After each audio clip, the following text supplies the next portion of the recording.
दोस्तों, राजू सर के नाम से इस यूट्यूब चैनल में आपका हार्दिक स्वागत है। वीडियो की स्कैनिंग के अंदर एक और एमसीक्यू वीडियो हम लेके आए हैं AIIMS Delhi nursing officer exam के पॉइंट ऑफ व्यू में। वीडियो के अंदर हम जो है आज एनक्लेक्स बेस के कुछ क्वेश्चन जो है सॉल्व करेंगे जो एग्जाम में बहुत इंपॉर्टेंट रहते हैं और विद रैशनली हम इसको पढ़ने जा रहे हैं। क्वेश्चन है, a client with severe major depression, a client with severe major depression states, ये क्लाइंट का स्टेटमेंट है, my heart has stopped and my blood is black as. मेरा हार्ट जो है वो रुक चुका है और मेरा खून जो है वो एकदम ब्लैक एस बन गया, मतलब राख जैसा हो गया, काला हो गया। The nurse interpreted this statement to be evidence of which of the following. ये स्टेटमेंट आप सुन के क्या इंटरप्रेटेड करते हैं पेशेंट के बारे में। स्टेटमेंट है, ये पेशेंट को हेलुसिनेशन हो रहा है, ये इल्यूजन है, ये डिल्यूजन है, ये पैरानोइया है। Which is the correct one? Major depression है और मरीज का स्टेटमेंट है my heart has stopped and my blood is black as. क्या इंटरप्रेटेड करते हैं इस स्टेटमेंट को सुन के आप कि पेशेंट का जो स्टेटमेंट है ये क्या हो रहा है, उसको हेलुसिनेशन हो रहा है। हेलुसिनेशन का मतलब होता है बिना किसी ऑब्जेक्ट के जो है वहां पे जो है पेशेंट को कुछ परसेप्शन होना, हेलुसिनेशन कहलाता है। और इल्यूजन जो होता है किसी ऑब्जेक्ट का मिस इंटरप्रिटेशन होना, इल्यूजन कहलाता है। जैसे सांप को रस्सी समझ लेना, दिस इज इल्यूजन। और कुछ आवाजें सुनाई देना जबकि कोई आवाज हो ही नहीं रही है, उसको हेलुसिनेशन कहते हैं। डिल्यूजन जो होता है वो फिक्स फॉल्स बिलीव होता है, थॉट का डिसऑर्डर है, वास्तव में ऐसा कुछ है ही नहीं वैसा होना डिल्यूजन कहलाता है। और पैरानोइया। तो यहाँ पे हम समझे कि मरीज ने बोला माई heart has stop and my blood is black S, तो ये बेसिकली सोमेटिक डिल्यूजन है। ये मरीज का वास्तव में ऐसा कुछ नहीं है, उसका ना तो हार्ट रुका है, डिप्रेशन का मरीज है और ये ऐसा बोल रहा है, तो वास्तव में ऐसा कुछ नहीं है। फिर भी मरीज ऐसा बोल रहा है, ये डिल्यूजन है, ये उसका फिक्स फॉल्स बिलीव हो गया। ये उसको क्या हो गया? फिक्स फॉल्स बिलीव हो गया। देखिएगा, जब डिप्रेशन सीवियर होता है तो मरीज को साइकोसिस के सिम्टम आते हैं, और जब उसको साइकोसिस के सिम्टम आते हैं तब उसको हेलुसिनेशन और इल्यूजन होते हैं, है ना। सीवियर डिप्रेशन वाले मरीज में जब साइकोसिस के सिम्टम आते हैं तब उसको हेलुसिनेशन और इल्यूजन वहां पे होते हैं और ये मूड के अंदर चेंजेस लाते हैं। लेकिन डिप्रेशन, मेजर डिप्रेशन जो है वो मूड का डिसऑर्डर है, जिसमें ये जो मरीज का स्टेटमेंट है ये किसके बारे में बता रहा है? डिल्यूजन के बारे में। डिल्यूजन जो है ये मतलब फॉल्स बिलीव है मरीज का। और लास्ट ऑप्शन है पैरानोइया, जिसका मतलब होता है उसका जो एक्शन है ना, उसको सस्पिशियसनेस होती है दूसरों के ऊपर, उनके एक्शन के ऊपर, कि कोई दो लोग बात करते हैं तो मेरे बारे में बात कर रहे हैं, या ये जो टीवी में आ रहा है मेरे बारे, मतलब उसको हमेशा शक रहता है, उसको पैरानोइया कहते हैं। तो ये शक का कंसेप्ट नहीं है, तो यहाँ पे आंसर रहेगा C, that is delusion. Next है, when a client want to read his chart the nurse should. एक मरीज है जिसको आप मेडिकेशन चार्ट जो है वो है बना हुआ, और मरीज चाहता है कि वो उस चार्ट को पढ़े, वो पढ़ना चाहता है उस चार्ट को जिस पे आप ट्रीटमेंट दे रहे हैं, या जो मेडिकेशन चार्ट है, जो डॉक्यूमेंट है। तो आप क्या करेंगे जब मरीज ने आपसे कह दिया कि मुझे ये चार्ट दो, मुझे चार्ट पढ़ना है, तो आपका क्या स्टेटमेंट होना चाहिए? Call the doctor to obtain permission, doctor को बुलाएंगे, वो परमिशन देंगे तभी हम चार्ट पेशेंट को रीड के लिए देंगे। Give the client the chart, मरीज को चार्ट दे ही देंगे हम मांगते ही, और आंसर करेंगे उसके जो भी क्वेश्चन है, चार्ट को पढ़ के वो जो भी पूछता है उसके जवाब देंगे। Tell the client that he can read and chart when the doctor make round, उसको कहेंगे कि तुम चार्ट को पढ़ सकते हो जब डॉक्टर राउंड पे आएंगे उस समय। और ask the client what he want to know and answer those question without giving him the chart। मरीज को ये कहें कि तुम्हें क्या प्रॉब्लम है, तुम क्या जानना चाहते हो, तुम अपना जो है क्वेश्चन पूछे, और जो मरीज की प्रॉब्लम है हम उसका जो है वहां पे जवाब दे देंगे। तो क्या करेक्ट आंसर होना चाहिए? आप एज ए नर्स काम कर रहे हैं और मरीज ने, ये आपके सामने समस्या खड़ी हो गई है, और एग्जाम में ऐसी समस्याएं बहुत सारी खड़ी होती है, विश्वास करिएगा कि इतनी समस्याएं खड़ी होती है कि एसी के अंदर बैठे हुए पसीना आ जाता है। अभी तो गर्मी में पसीना आता है, एग्जाम में एसी में भी पसीने आते हैं, वो पसीने ये समस्या ही करवाती है।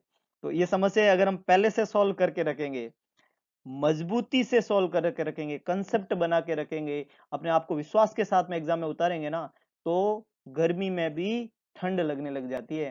ये बहुत इंपॉर्टेंट कंसेप्ट है, इसलिए समस्याएं जो है वो बना के ना रखें, उसका तोड़ निकाल के जाएं, समस्या के लिए समस्या बन जाओ। आप अगर समस्या के लिए समस्या बन जाओगे, उस दिन समस्या को मरना पड़ेगा। तो ये समस्या अब अपने सामने खड़ी हो गई है। तो call the doctor to obtain permission, give the client the chart and answer the question for him, tell the client that he can read the chart when the doctor makes round and ask the client what he want to know and answer those question without giving him the chart. तो कई सारे आपके answer आ रहे हैं। कुछ लोगों के जवाब जो निकल रहे हैं वो निकल रहा है कि हम डॉक्टर से परमिशन दिलवाएंगे। एक जवाब मैं सुन पा रहा हूँ कि आप लोग कह रहे हैं कि मरीज को कहेंगे कि तुम्हारी प्रॉब्लम क्या है वो तुम पूछ लो, हम उसके जवाब दे देंगे, पर चार्ट तो हम तुमको नहीं देंगे। और एक कहेगी जब राउंड पे आए तभी चार्ट देंगे। एक कह रहे हैं चार्ट भी दे देंगे और तुम्हें जो पूछना है तुम पूछ लो। तो बेसिकली हम कॉन्फिडेंट आदमी है, पॉजिटिव सोचते हैं, नेगेटिव स्टेटमेंट नहीं देते हैं। मरीज को चार्ट नहीं देंगे, डॉक्टर आएंगे तभी चार्ट मिलेगा, तुम्हें क्या प्रॉब्लम है वो पूछ लो, चार्ट तो हम नहीं देंगे। तो चार्ट का हम क्या करेंगे? ले लो चार्ट, देख लो। उस बेचारे को चार्ट में ज्यादा कुछ समझ में नहीं आता है ना, तो देने में कोई दिक्कत नहीं है। Basically the thing is that यहाँ पे रूल है, पेशेंट के लिए रूल है, अपन ऐसी बात नहीं करते हैं। तो we can allow the patient to see the chart. B यहाँ पे करेक्ट आंसर बनेगा। हम मरीज को चार्ट दे सकते हैं और उसके सारे क्वेश्चन के हमें आंसर देने होते हैं, क्योंकि हम क्लाइंट की एडवोकेसी करते हैं। नर्स एज ए एडवोकेट, ये आपने सुना होगा। तो उसके सारे क्वेश्चन के आंसर देना हमारी जिम्मेदारी है। और हेल्थ टीम का जो है प्राइमरी पार्टनर हम रहते हैं, हेल्थ टीम का इंपॉर्टेंट हिस्सा है हम। और एक बिल है जो 1960 के से पास आउट है, वो राइट फॉर पेशेंट का बिल है। और मरीज को हर अधिकार होता है उसके चीजों के बारे में जानने के लिए। तो मरीज को कहीं भी बॉदर्ड नहीं है। तो we can provide him chart and we can answer the all question which is asked by the patient. तो ये सब हम वहां पे करेंगे। तो बी यहाँ पे करेक्ट आंसर बनेगा। A client who has a fracture leg, leg में क्या है? Fracture, has instructed to ambulate without weight bearing on the affected leg. जिसमें फ्रैक्चर है उसके ऊपर तुम्हें वजन नहीं देना है और तुम्हें चलना है। The nurse evaluate that the client is ambulating correctly, nurse evaluate कर रही है कि मरीज सही से चल रहा है। If she uses which of the following crutch walking, कौन सा क्रच वॉकिंग गेट अगर मरीज यूज करे तो नर्स को लग रहा है कि मरीज सही चल रहा है। तो देखिएगा, पेशेंट जो है उसके दो लेग होते हैं, हर किसी के दो लेग होते हैं। एक लेग को वो यूज नहीं कर रहा है और क्रचेज है, तो दो हो गई क्रच, एक हो गया लेग, और एक लेग को वो यूज नहीं कर रहा है। तो इस तरीके के गेट में जिसमें एक लेग यूज नहीं आता है और दो क्रच और एक लेग से पेशेंट चलता है, ये 3 पॉइंट गेट कहलाता है। बहुत इंपॉर्टेंट है। तो ऑप्शन है 2 point gait, 4 point gait, 3 point gait और स्विंग टू गेट। तो यहाँ पे जो आंसर बनेगा वो रहेगा इट्स 3 पॉइंट गेट, है ना। 3 पॉइंट गेट हो गया जिसमें एक लेग जो है मरीज काम में नहीं ले रहा है और सेम टाइम के अंदर दो क्रच और एक लेग वो यूज कर रहा है और वेट बियर नहीं कर रहा है एक लेग के ऊपर। 2.4 पॉइंट गेट और स्विंग टू गेट जो होते हैं वो वेट बियरिंग होते हैं जब दोनों लेग, तब ये इस तरीके के गेट काम में लिए जाते हैं। 2.4 पॉइंट और स्विंग थ्रू। एक गेट वेट बियरिंग अगर नहीं है तो वो 3 पॉइंट गेट कहलाता है। तो यहाँ पे आंसर रहेगा 3 पॉइंट गेट, है ना। गेट जो है एक इंपॉर्टेंट टॉपिक है, फंडामेंटल, हम कभी डिस्कस करेंगे थ्योरी में इसको, तो आपको और समझ में आ जाएगा। लेकिन अभी आपको ये समझना है कि 2 पॉइंट, 4 पॉइंट और स्विंग 2 के अंदर दोनों लेग वेट बियरिंग होते हैं। 3 पॉइंट एकमात्र ऐसा गेट है जिसमें एक लेग ही वेट बियरिंग होता है। तो C is the correct one. A client with major depression state, severe depression का मरीज है और स्टेटमेंट सुनिएगा, खतरनाक स्टेटमेंट है। Life is not worth living any more, अब जिंदगी में कुछ भी नहीं बचा है। नथिंग मैटर्स, कोई मायने नहीं रखता है, कोई मतलब नहीं है, मतलब कुछ भी नहीं है यहाँ पे, कोई मतलब ही नहीं है, कोई चीजों का मतलब नहीं है, किसी को बोलने से मतलब नहीं है। Worthless, hopeless, helpless, nothing is matter, life is not worth living any more, अब जीने का यहाँ पे कोई मतलब है ही नहीं, फालतू में यहाँ बैठे हैं, चले जाना चाहिए। Which of the following responses by the nurse would be best, क्या बेस्ट रेस्पॉन्स है आपका? First is, are you thinking about killing yourself, क्या तुम खुद को मारने के बारे में सोच रहे हो? Things will get better, you know, समय के साथ में चीजें सही हो जाती है, तुम्हें पता है। Why do you think that way, तुम इस तरीके का क्यों सोचते हो, तुम्हें ऐसा नहीं सोचना चाहिए। You should not feel that way, तुम्हें ऐसा फील नहीं करना चाहिए। ये 4 स्टेटमेंट है। मरीज का स्टेटमेंट सुन लिया आपने, सीवियर डिप्रेशन वाला था, और आपके पास में आके बोल रहा है सुनो साहब, life is not worth living any more, अब जीने में कोई फायदा है ही नहीं, कुछ भी मैटर करता ही नहीं है। और आपको ये सुन के आपको पहला रेस्पॉन्स क्या होना चाहिए? What is the correct one? कई सारे लोग गलत जा रहे हैं, पर कुछ लोगों के दिमाग में थोड़ा-थोड़ा चल रहा है कि साहब ये तो सुसाइड का ही है मामला, और क्यों ना मरीज को पूछ ही लिया जाए सुसाइड के बारे में। और बिल्कुल आप सही सोच रहे हो, पूछ ही लेना चाहिए, क्योंकि बाद में लटका हुआ मिलेगा साहब, तो उससे पहले पूछने में फायदा है कि नहीं है। तो are you thinking about killing yourself is the correct. ये देखिएगा, इस तरीके के क्वेश्चन में आपको सीधा सटाक जवाब देना होता है, और ज्यादातर ओपन एंडेड क्वेश्चन पूछने होते हैं जिसमें कुछ जवाब हो। ये तीन जो है वो स्टेटमेंट को खत्म कर रहे हैं। आपने बोल दिया चीजें ठीक हो जाएगी, तो वो क्या बोलेगा या क्या सोचेगा, बोलेगा मेरी जगह बैठो फिर पता चलेगा तुम्हें, है ना, बोलना आसान है बेटे, ऐसे बोलेगा वो, है ना। Why do you think that way, तुम्हें ऐसा सोचना ही नहीं चाहिए। ये अपने लिए कहना या करना आसान है, लेकिन वो आदमी के लिए नहीं है। लेकिन अगर आपने ओपन एंडेड क्वेश्चन किया, आपने क्या पूछा, are you thinking about killing yourself, क्या तुम खुद को मारने के बारे में सोच रहे हो, तब उसका जवाब आएगा दोबारा कि हाँ मैं मारने के बारे में, तो आपने पहचान लिया सुसाइड कर लेगा। तो उस तरीके से होता है। तो ये ओपन एंडेड क्वेश्चन आपको यहाँ पूछना चाहिए, तो A is the correct answer. Open ended question है A. A client is prescribing atropine 0.4 mg atropine हमने प्रेस्क्राइब किया intramuscular. The atropine vial is labelled 1/300 पर ml, है ना, 1 ml के अंदर जो है 1/300 है। How much should the nurse plan to administration. 1 ml के अंदर 1/300 ग्रेन है, ये ग्रेन यूनिट है, और हमें कितना देना है मरीज को, 0.4 मिलीग्राम। तो कितना आप एट्रोपिन वहां पे एडमिनिस्टर करेंगे, 0.5, 0.75, 1 और 2 ml। तो सबसे पहले आपको ग्रेन के अंदर कन्वर्ट करने का पड़ेगा मिलीग्राम को। तो 0.4 मिलीग्राम जो है, 0.4 मिलीग्राम जो है ना, फंडामेंटल में यूनिट पढ़ते हैं अपन, और 0.4 मिलीग्राम में 1/150 ग्रेन होता है, 1/150 ग्रेन होता है, ये 0.4 मिलीग्राम के अंदर होता है, 1/150 ग्रेन। और हमें देना कितना है, वाइल में कितना है, 1/300 ग्रेन पर ml। तो हम कितना देंगे, तो डिजायर डोज, फॉर्मूला है desire dose upon dose available into ml, ये फॉर्मूला है। तो डिजायर डोज अगर अपन को x ज्ञात करना है, तो desire dose dose available into ml। तो डिजायर डोज कितनी है, 1/150 अपॉन अवेलेबल डोज कितनी है, 1/300, 1/300 इंटू कितना है, 1 ml, 1 ml में। तो जब अपन इसको सेट करते हैं, तो 300/150 हो जाएगा, 300/150। और जब आप 300 में 150 को डिवाइड करेंगे, तो कितना जवाब आएगा, 2 ml। तो आंसर क्या रहेगा, 2 ml। न्यूमेरिकल क्वेश्चन है, और यहाँ आंसर रहेगा 2 ml। तो हम मरीज को कितना लगा देंगे, जब आप 2 ml लगाएंगे तो उसको कितना चला जाएगा, 1/50, 1/150, that is 0.4 milligram. D is the correct one.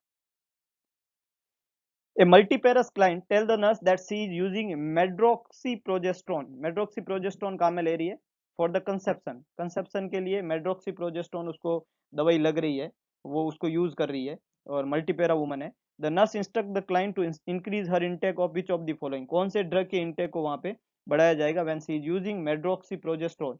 तो कौन सा दवाई मेड्रोक्सीप्रोजेस्टेरोन के साथ में उसको देना होता है। ऑप्शन है folic acid, vitamin C, magnesium and calcium. दवाई चल रही है मेड्रोक्सीप्रोजेस्टेरोन, तो क्या चीज जो है वहां पे आप इंक्रीज करेंगे मेड्रोक्सीप्रोजेस्टेरोन में।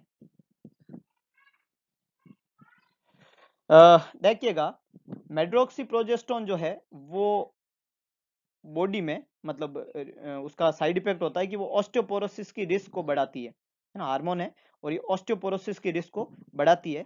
तो हम जो पेशेंट मेड्रोक्सीप्रोजेस्टेरोन ले रहा है, उसमें ऑस्टियोपोरोसिस को रोकने के लिए कैल्शियम जो होता है उसके इंटेक को वहां पे बढ़ाएंगे। तो we have to instruct the client to increase her intake of calcium, क्योंकि मेड्रोक्सीप्रोजेस्टेरोन रिस्क को बढ़ाता है ऑस्टियोपोरोसिस की। इसके अलावा मरीज को हम और वेट बियरिंग एक्सरसाइज जो है उसका एडवाइस करते हैं, ताकि उसको जो है side effect, hormonal side effect कम हो, और उसकी बोन जो है थोड़ी मिनरलाइज रहे, है ना। और ये दवाई जो है ग्लूकोज का इम्पेयरमेंट भी करती है, ग्लूकोज की टॉलरेंस जो है वो गड़बड़ करती है, तो डायबिटीज होने की रिस्क भी रहती है। तो जो मेड्रोक्सीप्रोजेस्टेरोन लेते हैं उनको ऑस्टियोपोरोसिस और डायबिटीज दो होने की रिस्क होती है, ऑस्टियोपोरोसिस और डायबिटीज।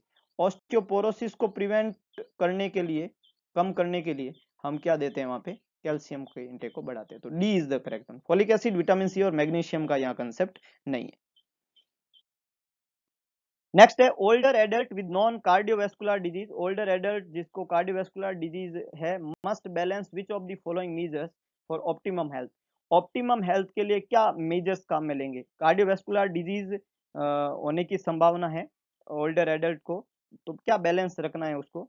ऑप्शन है डाइट, एक्सरसाइज और medication, stress, hypertension and pain, mental health, diet and state, social event, diet and smoking. एक ओल्डर एडल्ट है, कार्डियोवैस्कुलर डिजीज है उसको, मतलब उसको कोई हार्ट डिजीज है, तो क्या बैलेंस रखेगा इन निम्न में से ताकि उसकी हेल्थ जो है वो बढ़िया ले?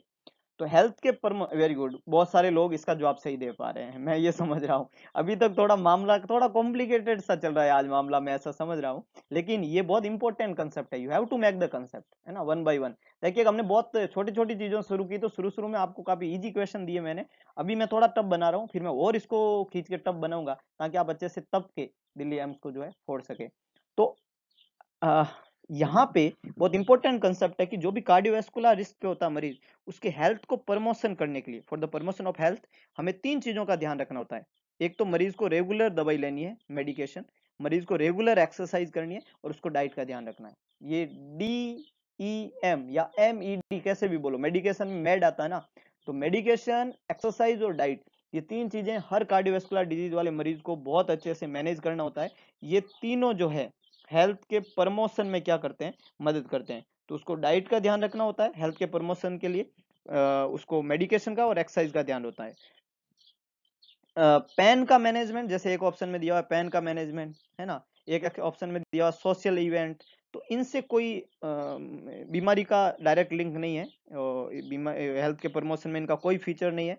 अगर आप दर्द का मैनेज करो या नहीं करो, इससे कार्डियोवैस्कुलर डिजीज का फीचर नहीं है, या सोशल इवेंट से ऐसा कुछ नहीं होता है ना। मेंटल हेल्थ का रोल है, स्ट्रेस कम करना होता है, पर इतना ज्यादा नहीं जितना मेडिकेशन, एक्सरसाइज और डाइट, और अगर आप एक्सरसाइज करेंगे तो मेंटल हेल्थ ऑटोमेटिकली ठीक हो जाता है इनडायरेक्टली।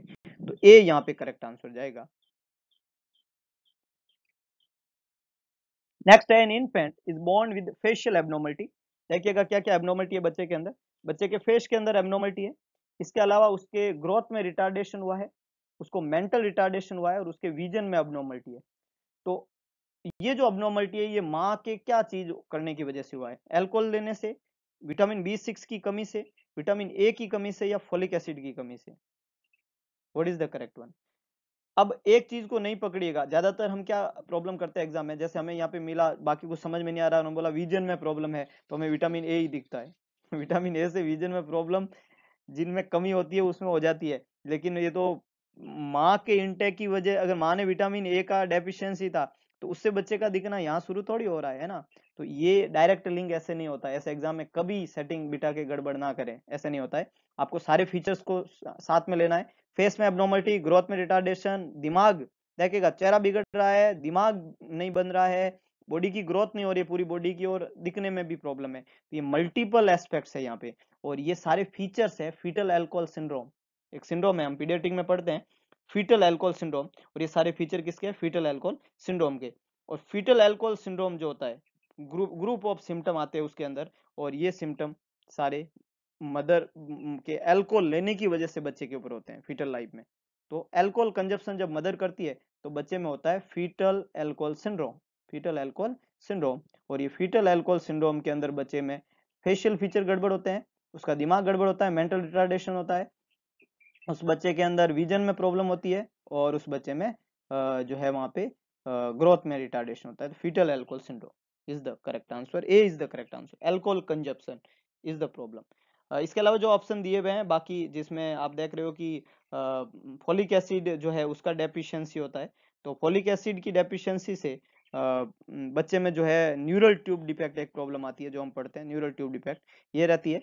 विटामिन B6 और विटामिन ए जो है, इसकी अगर मदर में डेफिशिएंसी होती है, तो बच्चे का ग्रोथ एंड डेवलपमेंट अफेक्ट हो सकता है, बाकी कोई स्पेसिफिक इफेक्ट नहीं होता है, इसमें सिर्फ ग्रोथ एंड डेवलपमेंट अफेक्ट हो सकता है।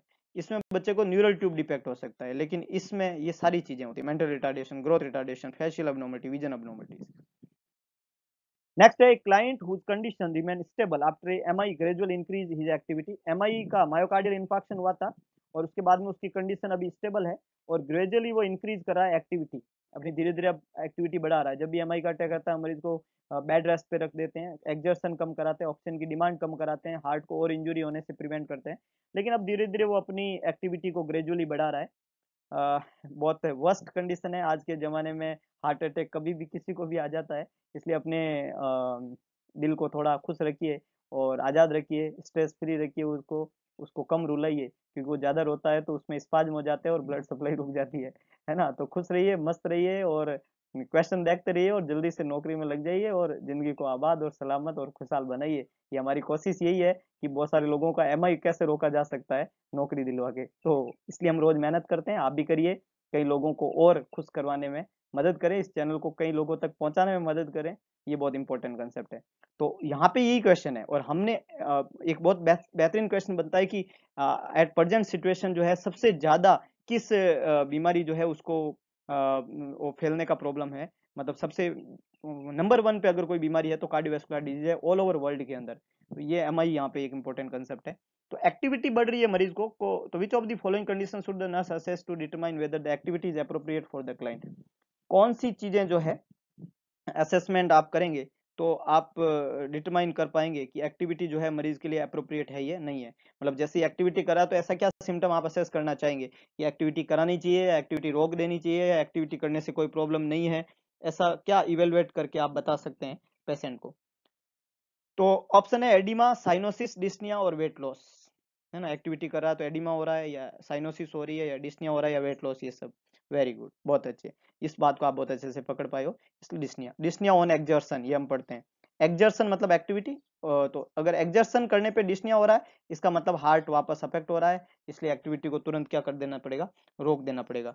तो मायोकार्डियल इंफार्क्शन वाले मरीज में जैसे हम एक्टिविटी बढ़ाते हैं रिहेबिलिटेशन पीरियड के दौरान, और एक्टिविटी के दौरान मरीज को अगर डिस्निया, चेस्ट पेन या हार्ट रेट उसका तेज हो जाना या उसको थकान हो रही है तो तुरंत हमें एक्टिविटी को क्या करना पड़ेगा, कम करना पड़ेगा, वापस उसको एक्टिविटी को रिड्यूस करके और ज्यादा स्लोली उसको चीजें करवानी पड़ेगी, है ना। साइनोसिस जो होता है वो ऑक्सीजन कैरिंग कैपेसिटी कम होने को इंडिकेट करता है। सीवियर पैथोलॉजी में ऐसा होता है, नॉर्मली एमआई के मरीज को साइनोसिस नहीं होती है, तो ये यहाँ पे नहीं है, या एक्सर्शन करने की वजह से साइनोसिस इसका अप्रोप्रिएट इंडिकेटर नहीं है। वेट लॉस जो होता है वो एक्सर्शन से संबंधित नहीं होता, ऐसा नहीं कि आज जो है साहब ज्यादा चल लिए तो 10 किलो वजन कम हो गया, ऐसा नहीं होता है ना हाथों हाथ। तो यहाँ पे आंसर रहेगा dyspnoea, C is the correct one. Next है multiparous client is schedule for a percutaneous umbilical blood sampling. Percutaneous umbilical, है ना, स्किन के थ्रू हम जाते हैं और अम्बिलिकल कोर्ड से ब्लड का क्या कर रहे हैं, सैंपलिंग। मल्टी ग्रेविडा मदर है और उसका ये सैंपलिंग हमने अम्बिलिकल कोर्ड से किया, स्किन के थ्रू ऊपर से। Nurse instruct the client that this procedure useful for the diagnosis of which of the following. क्या डायग्नोसिस करना चाह रहे हो आप, आपने परक्यूटेनियस गए ऊपर से नीडल के द्वारा और आपने अम्बिलिकल ब्लड लिया, तो ये ब्लड लेके आप क्या मतलब चेक करना चाह रहे हो, ऐसा क्या चेक करना चाह रहे हो कि आपको अम्बिलिकल कोर्ड से ब्लड को लेना पड़ा। ऑप्शन है ट्विन प्रेगनेंसी, ऐसा पता करते हैं कि बच्चे एक है या दो है, तो ये अल्ट्रासाउंड से होता है, ब्लड से पता नहीं कर सकते। Fetal lung maturation, fetal lung का मैचुरेशन जो होता है मैटरनल मदर के जो है एमनोटिक फ्लूइड जो है उससे हम S L S ratio, lecithin और स्प्रिंगोमाइलिन का रेशियो पता करके कर सकते हैं। RH disease, there is RH incompatibility और अल्फा फीटोप्रोटीन लेवल।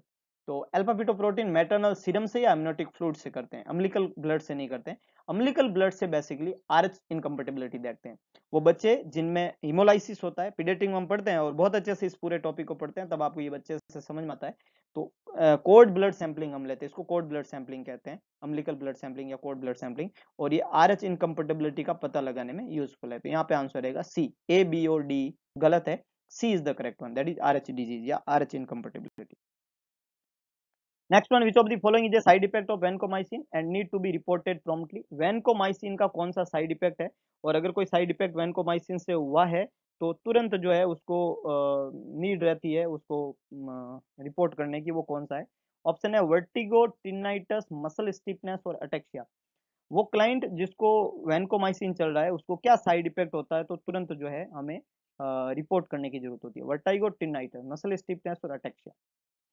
वैनकोमाइसिन दवाई जो होती है वो अफेक्ट करती है acoustic branch of eighth cranial nerve. आठवीं क्रेनियल नर्व जो वेस्टिबुलो कोक्लियर नर्व है उसकी एकॉस्टिक ब्रांच, एकॉस्टिक ब्रांच जो होती है वो एकोस्टिक, कौन सी ब्रांच? एकोस्टिक। एकोस्टिक मतलब ये हियरिंग वाली, मतलब एकोस्टिक ब्रांच मतलब वो ब्रांच जो मदद करती है किसमें? सुनने के अंदर, है ना। तो वेस्टिब्यूल और कोक्लिया दो चीजें, तो जो कोक्लियर ब्रांच है, एकोस्टिक ब्रांच बोलो या अम, जो है जो हियरिंग वाली ब्रांच बोलो, तो ये बेसिकली अफेक्ट करती है acoustic branch of eight cranial nerve. लेकिन ये वेस्टिबुलर ब्रांच जो होती है, एकोस्टिक नर्व की वेस्टिबुलर ब्रांच होती है, उसको अफेक्ट नहीं करती है। तो cochlear nerve affect branch affect होती है, पर वेस्टिब्यूल ब्रांच अफेक्ट नहीं होती है। जब वेस्टिब्यूल अफेक्ट नहीं होगी तो वर्टाइगो और अटेक्सिया नहीं होगा। ये दोनों ही वेस्टिब्यूल से संबंधित है, बैलेंस से संबंधित है। जब बैलेंस गड़बड़ आता है तभी वर्टाइगो और अटेक्सिया होता है, तो ये नहीं होगा। और जब आपकी हियरिंग वाली ब्रांच अफेक्ट होती है तब टिनाइटिस होता है। तो वैनकोमाइसिन का साइड इफेक्ट होता है यहाँ पे टिनाइटिस। टिनाइटिस का मतलब होता है ringing sensation in the year, sound का सुनाई देना। तो ये इससे संबंधित है। मसल स्टिफनेस का संबंध वैनकोमाइसिन से बिल्कुल भी नहीं है, और ये दोनों वेस्टिब्यूल वाले पार्ट से संबंधित है, इसलिए आंसर रहेगा B, that is tinnitus. Next one है, the nurse would suspect that the client taking disulfiram therapy has ingested alcohol when the client exhibit which of the following symptom। तो डाइसल्फरम अगर कोई मरीज ले रहा है और साथ में उसने अल्कोहल का इंजेक्शन किया, तो डाइसल्फरम के साथ में अल्कोहल का इंजेक्शन करने से जो है वहां पे क्या सिम्टम आएंगे। तो जब भी कोई मरीज, डाइसल्फरम जो है एक एंटी-अब्यूज ड्रग है और अल्कोहल वाले मरीज को अल्कोहल छुड़वाने के लिए काम में लिया जाता है। तो अगर किसी मरीज को जिसको डाइसल्फरम अल्कोहल लेता है और उसको हम डाइसल्फरम थेरेपी देते हैं तो उसको अल्कोहल नहीं लेना चाहिए। लेकिन अगर मरीज ने अल्कोहल ले लिया तो क्या क्या सिम्टम आते हैं। तो डाइसल्फरम के साथ में अल्कोहल लेने पे उस मरीज को स्वेटिंग होती है, flushing of the neck and face होता है, टेकिकार्डिया होता है, हाइपोटेंशन होता है, थ्रोम्बिक हेडेक होता है, नोजिया होता है, वोमिटिंग होती है, पाल्पिटेशन होता है, डिस्निया होता है, ट्रेमर्स होता है और वीकनेस फील होती है। क्या क्या सिम्टम है? Sweating, flushing of the neck and face, tachycardia, hypotension, throbbing headache, nausea, vomiting, palpitation, dyspnoea, tremors and weakness, ये सारे सिम्टम है। तो हम देखते हैं ऑप्शन के अंदर, पहला ऑप्शन है सोर थ्रोट, ये हमारे सिम्टम के अंदर नहीं था, तो यहाँ पे सोर थ्रोट जो है वो आंसर नहीं बन सकता। दूसरा है नोजिया, नोजिया था। Flushing of the face and नेक, तो डेफिनेटली ये जवाब बन सकता है। फीवर, ये नहीं था। ब्रेडिकार्डिया, टेकिकार्डिया था, हमने बोला ब्रेडिकार्डिया नहीं होता है। तो ये तीनों ही आंसर गलत है, तो आंसर क्या बनेगा? B, that is nausea, flushing of the face and neck. Disulfiram के साथ में अल्कोहल रिएक्शन होता है, डाइसल्फरम अल्कोहल रिएक्शन, ये हम पढ़ेंगे कभी, अल्कोहल टॉपिक पढ़ेंगे तो उसको विस्तार से। लेकिन अभी आपको ये सारे सिम्टम याद रखने हैं, जिसमें हाइपोटेंशन के साथ में टेकिकार्डिया होता है, ब्रेडिकार्डिया नहीं होता है, नोजिया वोमिटिंग होता है, फ्लशिंग ऑफ द फेस होता है, पाल्पिटेशन होता है, वीकनेस आती है, ये सारे सिम्टम देखने को मिलते हैं। तो B is the correct one.